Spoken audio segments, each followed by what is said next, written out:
ఆకాశ మహాకాశములను అందలి సమస్తమును సృజించిన దేవాది దేవునికి నా హృదయపూర్వక వందనములు, స్తుతులు, స్తోత్రములు సమర్పించుకుంటున్నాను. అందరికీ శుభోదయం. ఇది నా మహోన్నతుడైన దేవాది దేవుడు నీ కొరకు సిద్ధపరిచిన వాక్కు.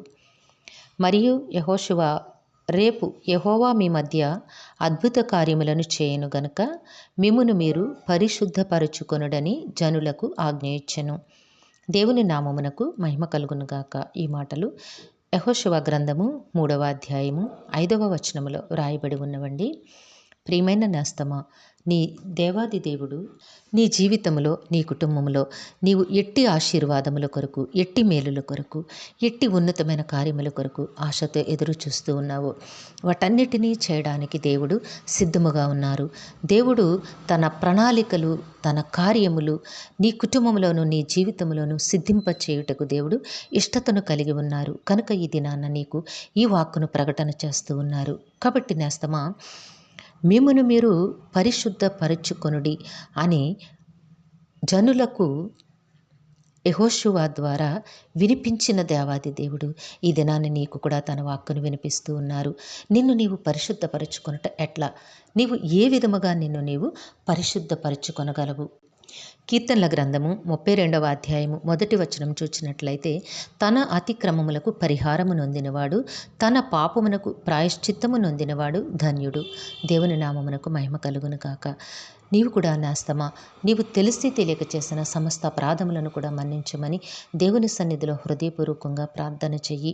నిజమే, నీ దృష్టికి నేను నీతిగానే ఉన్నాను అని నీవు అనుకుంటావు, కానీ మానవుని నీతి దేవుని దృష్టికి మురికి గుడ్డలాగు కనిపిస్తోంది అని పరిశుద్ధ గ్రంథం చెప్తోంది.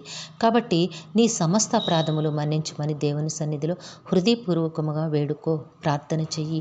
అతిక్రమములను ఒప్పుకొని విడిచిపెట్టువాడు వర్ధిల్లును అని పరిశుద్ధ గ్రంథం చెప్తోంది. కనుక నీకేదైనా నా ప్రవర్తన దేవునికి అనుకూలముగా లేదు, నా మాట సరిగా లేదు, లేకపోతే ఏది నీకు దేవునికి హేయమైనదిగా అనిపించిందో దానిని విడిచిపెట్టడానికి ప్రయత్నం చేసి విడిచిపెట్టి నీవు దేవునితో అడుగులు వేసినట్లయితే దేవుడు నీకు వాగ్దానము చేసిన ఆ ఉన్నతమైన ఆశీర్వాదములను దేవుడు నీకు అనుగ్రహిస్తారు.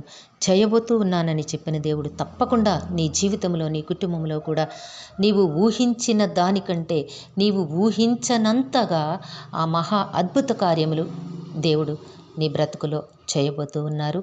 కాబట్టి నేస్తమా, దేవుని సన్నిధిలో విరిగి నలిగిన హృదయంతో ప్రార్థన చెయ్యి, ఒప్పుకొని విడిచిపెట్టు. దేవుని మహా ఉన్నతమైన కార్యములు నీవు పొందుకుంటావు, అనుభవిస్తావు, ఆనందముతో నీవు జీవించగలుగుతావు. దేవుడు నిన్ను దీవించి ఆశీర్వదించునుగాక. ప్రార్థన చేసుకున్నాము. సింహాసనాసనుడైన తండ్రి, మీ ఘనమైన నామమునకు వందనములు. మీ బిడ్డకి మీరు ఇచ్చిన వాక్కును బట్టి స్తుతులు సమర్పించుకుంటున్నాం రాజా. ఏ బిడ్డకైతే ఈ వాక్కును వినిపించున్నారో బిడ్డ జీవితంలోనూ, కుటుంబంలోనూ కూడా నాయన సమస్త అపరాధములను మన్నించి మీ ఆశీర్వాదములను అనుగ్రహించి జీవింపచేయమని మీ కాళ్ళు పట్టి వేడుకుంటూ ఉన్నాము తండ్రి. ఈ దినము పుట్టినరోజు, వివాహ దినం అవసరములు జరుపుకొంచిన బిడ్డలందరికీ మీ ఆశీస్సులు, దీర్ఘాయుష్ను అనుగ్రహించి మీ కృపలో జీవింపచేయండి రాజా.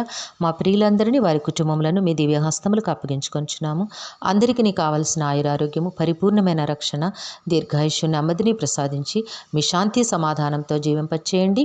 మా ప్రియుల కుటుంబాల్లోనైనా బిడ్డలు చదువుకొంచుండగా ఉన్నతమైన విద్యను, ఉన్నతమైన భవిష్యత్తును ప్రసాదించండి నాయన. బిడ్డలందరికీ సకాలంలో చక్కని వివాహములు, ఉద్యోగములు, గర్భఫలములు అనుగ్రహించి మీ కృపలో జీవింపచేయండి. మీ ఆశీర్వాదములతోనూ, మీ ఆనందముతోనూ నడిపించండి నాయన. మా ప్రియులు చేస్తున్న పనిపాట్లలో, ఉద్యోగ విధులలో, వ్యాపారములలో తోడుగా ఉండి బిడ్డల ప్రతి కష్టమునకు కూడా నాయన ఉన్నతమైన ఫలములు దయచేసి మీ నామమునకు మహిమకరంగా జీవింపచేయమని సమస్తమును మీ దివ్య హస్తములకు అప్పగించుకుంటూ ఈ ప్రార్థన మా రక్షకుడును మీ ప్రియ కుమారుడైన యేసుక్రీస్తు వారి అతి శ్రేష్టమైన నామమున అడిగి వేడుకొనిచున్నాము తండ్రి. ఆమెన్. సర్వకృపానిధి దేవుడు మీ కుటుంబ జీవితంలో ఉన్నతమైన ఆశీర్వాదములు అనుగ్రహించి మిమ్మను ఆయన నామ మహిమ కొరకు జీవింపచేయునుగాక. Amen, amen, amen.